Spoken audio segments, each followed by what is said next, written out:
Praise the lord. హల్లెలూయా. దేవుని పరిశుద్ధ నామానికి మహిమ కలుగును గాక.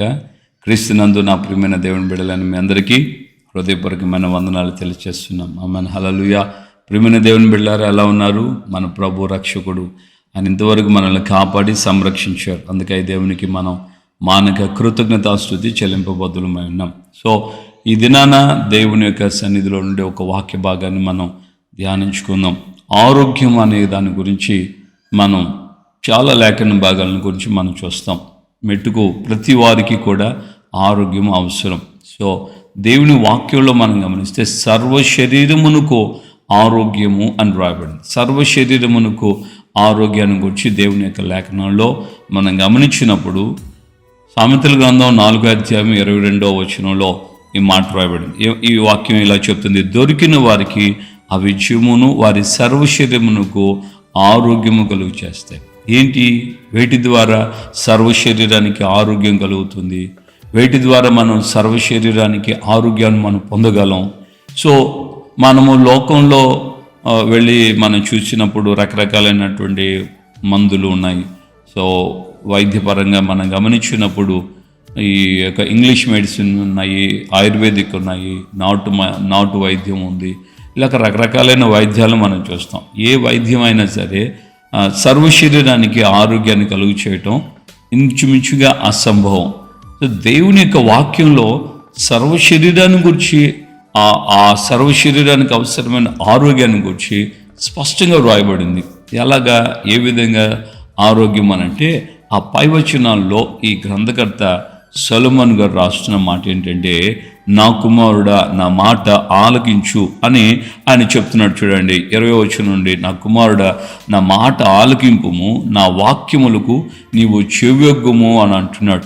అదే సమయంలో నీ కన్నులు ఎదుటి నుండి వాటిని తొలగిపోనీయకము, నీ హృదయం ముందు వాటిని భద్రం చేసుకో. ఏంటనంటే ఆయన మాటలు, నా కుమారుడా నా మాటలు ఆలకించు, నా వాక్యములను నీ చెవియొగ్గి గ్రహించు అని అంటున్నాడు. దేవుని బిడ్డలుగా ఈ రోజున మనం గమనిస్తే దేవుని వాక్యము, నేను నడిపించేటువంటి దేవుని యొక్క వాక్యము పరిశుద్ధాత్మ మూలముగాను, అలాగే నేను నడిపించేటువంటి నా దైవ సేవకుల మూలముగాను దేవుడు నీకు అనుకరించుచున్నటువంటి వాక్యం యందు నువ్వు మనసుంచున్నట్లయితే, ఆ వాక్య ప్రకారంగా నువ్వు జీవించడానికి తీర్మానం చేసుకున్నట్లయితే, ఆ వాక్యమే నీకు సర్వ శరీరానికి ఆరోగ్యం కలుగు చేస్తుంది.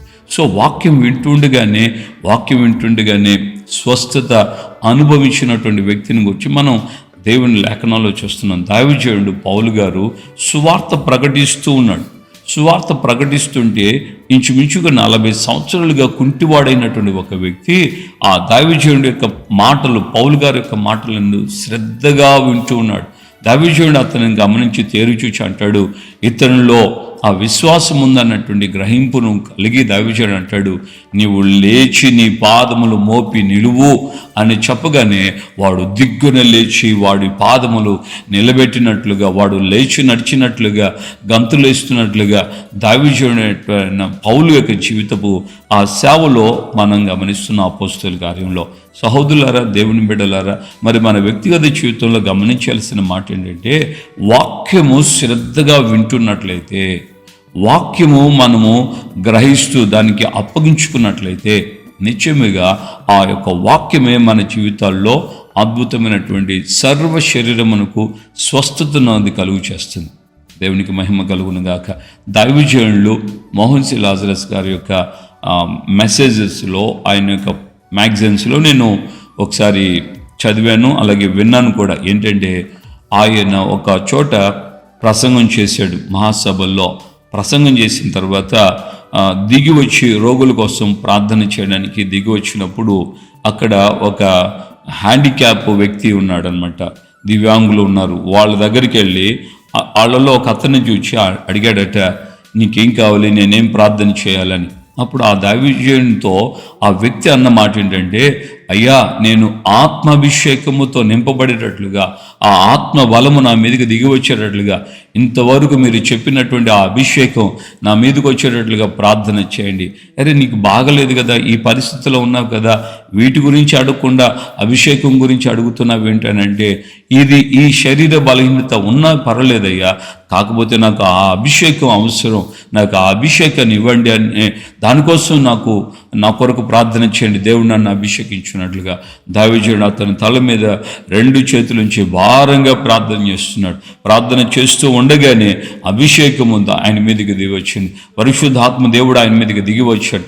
వెంటనే ఆ యొక్క ట్రై చైర్ ఆ యొక్క రిక్షాలో కూర్చున్నాడు, 3 చక్రాల బండిలో కూర్చున్నటువంటి వ్యక్తి అభిషేకం ఎప్పుడైతే నింపబడ్డాడో అతనికి తెలియకుండానే ఆ యొక్క చైర్లో నుంచి లేచి గంతులు వేయడానికి, దేవుని స్తుతించడానికి, అభిషేకంతో నింపబడడానికి ప్రారంభించాడు. వెంటనే అతని యొక్క ప్రాణాత్మ శరీరాలన్నీ కూడా స్వస్థత పడిపోయి ఆరోగ్యం వచ్చేసింది.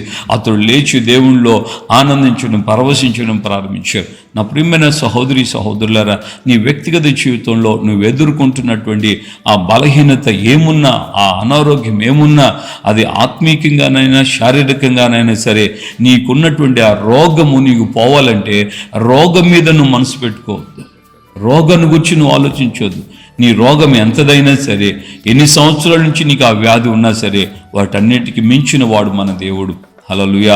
దేవుని యొక్క లేఖనం తేటగా చెప్తుంది కదా, లోకములో ఉన్నవాని కంటే మీలో ఉన్నవాడు గొప్పవాడు. దేవుడు మనలో ఉన్నాడు.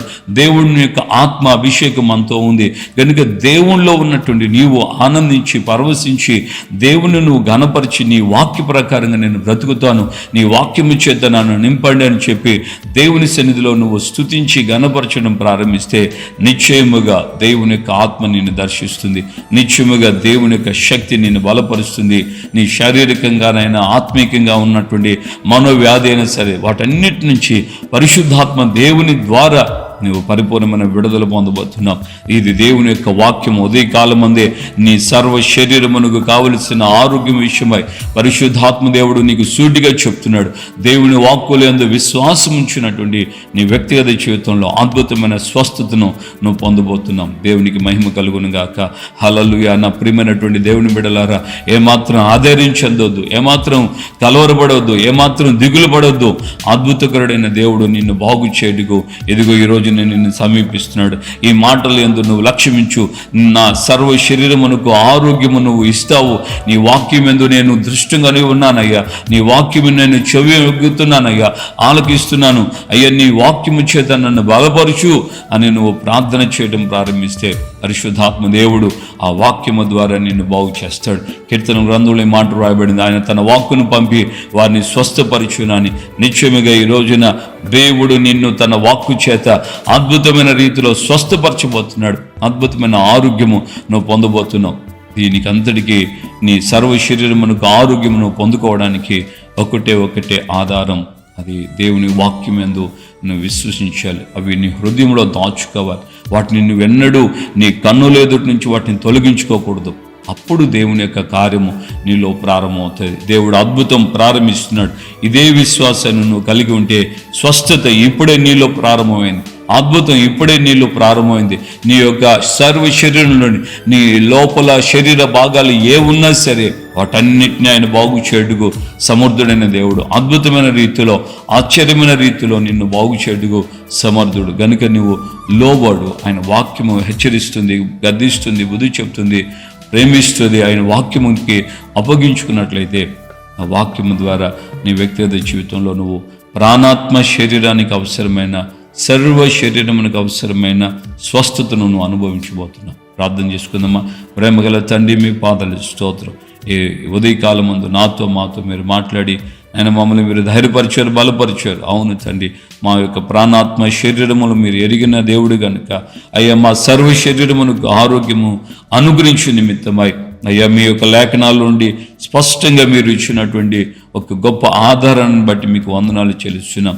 మీ వాక్యము సత్యమైనది, మీ వాక్యము చెమగలిగింది, మీ వాక్యములో బలముంది, మీ వాక్యమునైనా బండను బద్దలు చేసి సుత్తి వంటిది, మీ వాక్కు అగ్ని వంటిది, ప్రభా మీ మాట వింటూ ఉండగానే మా జీవితాల్లో స్వస్థతను మీరు ప్రారంభింపచేశారయ్యా. విశ్వాస సహితమైన ప్రార్థన రోగిని స్వస్థపరుస్తుందన్న మీ వాక్య ప్రకారంగా ఇదిగో ఒక్కొక్కరిలో అయ్యా మేము మీ యొక్క ఆత్మ ద్వారా చూస్తున్నానయ్యా. ప్రతి ఒక్కొక్కరిని మీరు నాయన స్వస్థపరచబోతున్నారు. వారి ప్రాణాత్మ శరీరాలను మీరు ఆరోగ్యవంతులుగా చేయబోతున్నారు. వారికి ఉన్నటువంటి ప్రతి బలహీనత నుండి రోగం నుండి విడుదల మీరు అనుగ్రహిస్తున్నారు. మీరు ఇచ్చినటువంటి వాక్యము అమూల్యమైనది. మీ మాటలు హెచ్చరిక నందినటువంటి మాటలు కనుక వాటిని అయ్యా హృదయమునందు ఉంచుకొని నా ప్రభా మీ సన్నిధిలో ముందుకు సాగుటకు ప్రతి వారు ఆ వాక్యము ద్వారా స్వస్థతను ఆరోగ్యమును పొందుటకు సహాయం చేయండి. ఘనత మహిమ ప్రభావాలు మీరు మాత్రమే పొందమని యేసు నామములో ప్రార్థన చేసి పొంది ఉన్నాము తండ్రి. ఆమేన్. మన ప్రభువైన యేసుక్రీస్తు కృపయు తండ్రి అయిన దేవుని ప్రేమ పరిశుద్ధాత్మిక అన్యోన్య సహవాసం సమాధానం ఇప్పుడు ఎల్లప్పుడూ సకల పరిశుద్ధులకు మనకును ప్రభు రాకడ పర్యంతం సంపూర్ణ సర్వ శరీరానికి ఆరోగ్యం కావాలని ఆశపడిన వారందరికీ కృపా సన్నిధి సమాధానం ఆరోగ్యం స్వస్థత క్షేమము కలుగు చేయబడి నడిపించబడునుగాక. ఆమేన్. ఆమేన్. హల్లెలూయా. ప్రభువులందరికీ వందనాలు. నిశ్చయముగా ప్రభు నిన్ను బాగు చేయబోతున్నాడు. ఆ వాక్యము నీ గుండెలలో అద్భుతమైన కార్యాలు చేయబోతుంది. అది ఇప్పుడే ప్రారంభమైంది. నమ్ము, దేవుడు నిన్ను స్వస్థపరుస్తున్నాడు. ఆమేన్.